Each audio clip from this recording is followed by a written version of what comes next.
नव्याने उभारण्यात येणाऱ्या राजकुंवर महाविद्यालयाच्या इमारतीचा स्लॅब कोसळला. एक मजुराचा मृत्यू, 4 जखमी. भोकरदन रुग्णालय व घटनास्थळी नातेवाईकांचा टाहो.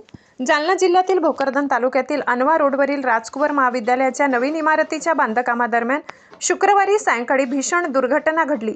बांधकाम सुरू असताना स्लॅब कोसळल्याने एका मजुराचा मृत्यू झालाय, तर 4 मजूर जखमी झाले. जखमींपैकी एकाची प्रकृती गंभीर असल्याची प्राथमिक माहिती समोर आली असून या घटनेमुळे परिसरात एकच खळबळ उडाली आहे. मिळालेल्या प्राथमिक माहितीनुसार राजकुंवर महाविद्यालयाच्या नवीन इमारतीचे बांधकाम सुरू असताना अचानक स्लॅबचा काही भाग कोसळला. यावेळी अनेक मजूर काम करत होते. स्लॅबच्या मलब्याखाली काही मजूर अडकल्याने घटनास्थळी एकच गोंधळ उडाला. घटनेची माहिती मिळताच स्थानिक नागरिक आणि बांधकामावरील इतर कामगार, संबंधित यंत्रणा तातडीने घटनास्थळी दाखल झाल्या. नागरिकांनी जीवाची पर्वा न करता मोठ्या शर्थीचे प्रयत्न करत मलब्याखाली अडकलेल्या मजुरांना जेसीबीच्या सहाय्याने बाहेर काढले.